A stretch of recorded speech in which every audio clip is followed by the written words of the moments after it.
Storytime about my crazy stalker that I got from professionally cuddling and working at a strip club. So not long after I got my banned account back, I received a message from a random number telling me to delete my account by 10 p.m. that night, or else they would tell my family that I was professionally cuddling. They sent my mom, dad, and stepmom's number in the text, so I knew they were serious. I was like, who are you and why are you doing this? And they claimed that they were an old friend from high school and that they were extremely concerned about me and that the old me wouldn't have done this. This didn't sound like anyone I knew, but I decided that I was just gonna go ahead and tell my parents because I did not want anyone holding anything over me. So I let my parents know and they were extremely supportive. And when I didn't delete my account and they reached out, my mom clapped back at this person and said if they were actually my friend, they would support me and not conceal their identity. Fast forward a little bit, I started working at a strip club. I thought the stalker stuff was done. Not long after I liked the Facebook page of the strip club I was working at, I received a text from a random number asking if I worked at that strip club with a photo of me from that Facebook page. This is when I got an even bigger threat than before. Stay tuned for the next part and follow me on Instagram. My husband and I were expecting our first daughter, and he suggested the name Tiffany, and I fell in love. When I asked what made him pick it, he said he saw it in a movie. I didn't think much of it, and so a couple weeks later, I called my sister-in-law to let her know we're going to name our daughter Tiffany. She was super surprised because she said she never wanted to name her child after her husband's high school girlfriend. I was really confused, but then she told me that they were together from sophomore year of high school to junior year of college. I knew he had a long-term relationship, but I never knew the girl's name. After hanging up, I confronted my husband, and he tried blowing it off at first, but eventually admitted that it was true. I told him I'm refusing to name my daughter after his ex-girlfriend, and he told me it's too late, I'm overreacting, and I can't change my mind since I'm only due in 5 more weeks. I basically cried to get as much information as I can when he finally told me that. She had contacted him because she was getting married and was having second thoughts. My husband admitted that talking to her made him realize he never stopped having feelings for her, but he loved me too. The reason he suggested the name was because he knew he couldn't leave me to be with her, so he wanted something to honor her with. What do I do? A little girl made me cry last night. So the coffee shop that I work at also has ice cream. And so this lady had brought in her granddaughter to get ice cream. This little girl's probably about 4 or 5 years old. And she asked for ice cream with sprinkles. And so I absolutely loaded it with sprinkles because she's a kid and I have a heart. And the entire time this girl's eating her ice cream, she just keeps glancing at me. And right before they're about to leave, the grandmother brings her up and says, okay, tell her what you wanted to tell her. The little girl looks up at me and goes, I think you're a princess. And the grandmother goes, tell her why you think that. And the little girl looks up at me and goes, because you remind me of sunshine. So I posted a picture on my Snapchat story, and I was like, if any guy buys the lingerie in my cart, I will let you see me in them in person. So I filled my cart up. Mind you, I had bought it like as soon as I filled it up. But my cart ended up being like maybe $268 for the lingerie. So I ended up having like, I want to say 13 or 14 guys be like, hey, did anyone buy it yet? Did anyone buy it yet? So I'd be like, nope, still sitting there. So obviously, like, I took a screenshot of my cart, not bought yet, because guys want to think they're the only ones doing it. So yeah, like 12 guys ended up cash apping me like the amount for my cart, and then I just sent them all the exact same pictures when it was done. And yeah, so now I have a bunch of cute lingerie, and I ended up making like what, maybe $1,500 off of nothing.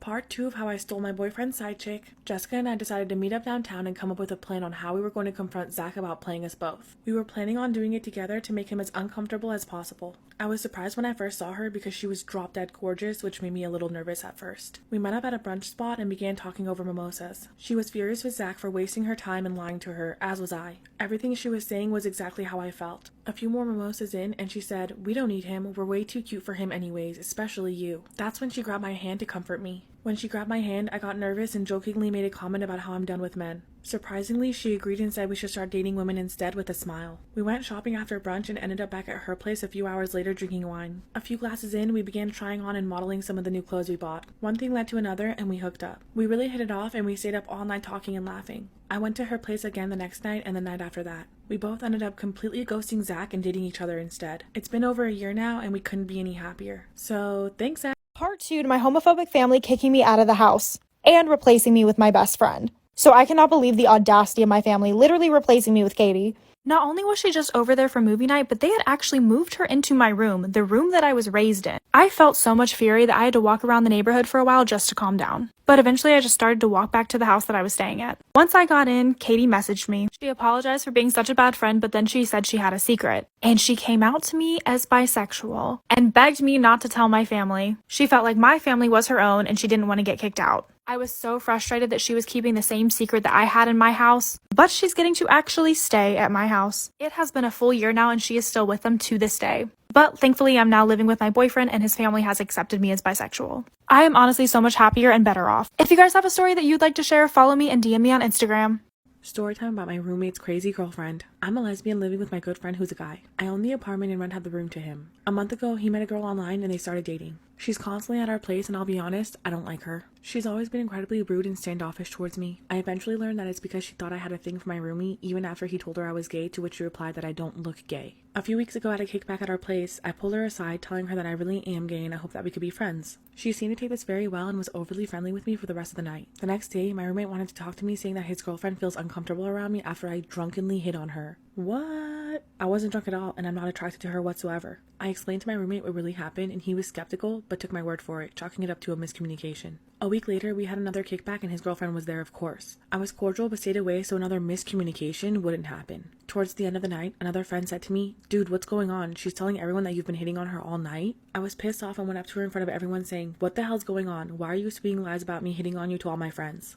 Storytime about a catfish that went way too far. My coworker Ron was always looking for girls way above his league on dating apps and social media. If the girl didn't look like a supermodel, he wasn't interested. He would always complain that the girls he liked would never respond. To make matters worse, Ron isn't the best looking guy in the world and he'd been out of the dating scene for a few years. We told him to lower his standards and be more realistic, but he wouldn't budge. One of my other coworkers named Jason decided to give him what he wanted and made a fake Facebook profile pretending to be a beautiful girl named Bella. He set her location to Canada and messaged Ron. Ron took the bait and they began messaging back and forth for months. He would always talk about Bella and how he couldn't wait to go to Canada to meet her. He was looking at plane tickets and talking about how he's been saving up for this trip. I was starting to think that this joke was going too far, but I hadn't seen anything yet. Ron came to work one day distraught and said that Bella had gotten into a terrible car accident and is in a coma that she wasn't expected to come out of. He said Bella's sister messaged him last night and told him the news. I figured Jason must have gotten bored of catfishing Ron and this was his way of killing Bella off and being done with it. Little did I know that Jason had no intention of stopping anytime soon and this was just the beginning.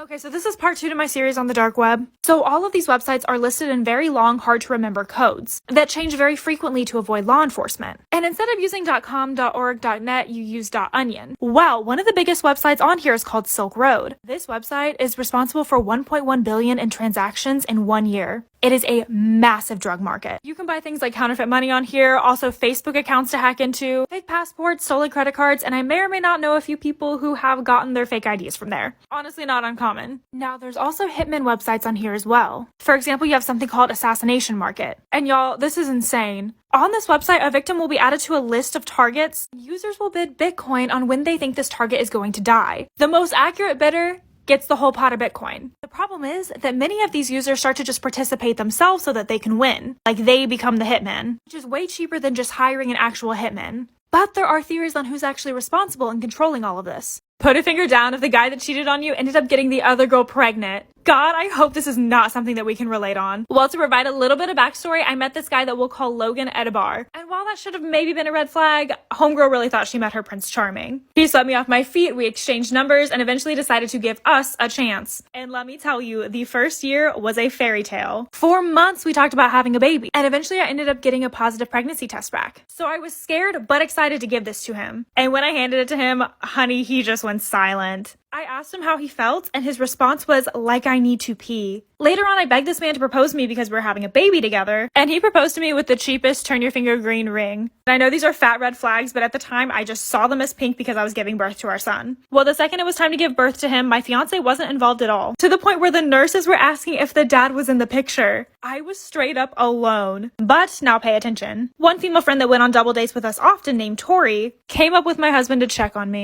Part 2 of not letting my sister see her kids. I gave my oldest 2 weeks to really think about whether he wanted to see my sister or not. I figured that his original decision might have been made out of anger, so I wanted to give him time to make such an important decision. Ultimately, he decided that he did actually want to talk to her. I was a bit surprised, but we set up a Zoom call between them with me supervising. Right before the call, he admitted to me that he wanted to talk to her just to see if she'd say sorry. She didn't. Instead, she opened the call with, "Hello, it's been so long. I guess you're ready to come home with me now?" That's when she noticed I was sitting there with him. She immediately launched into accusations of alienation, followed by saying if I don't give the kids back, then she'd call the police and say I kidnapped them. My oldest was disgusted and asked her if she was going to apologize to him. She had the audacity to ask what for. At that point, he shut off the Zoom call. I asked him if he was okay, but he spent the rest of the afternoon in his room by himself. That night, he told me that he never wanted to talk to her again. I told him he didn't have to talk to her again if he didn't want to, and we'd never give him back over to her. Before now, I honestly never considered myself as their parent, even after legally adopting them. Now I realize those kids are my kids and they're going to be for the rest of my life.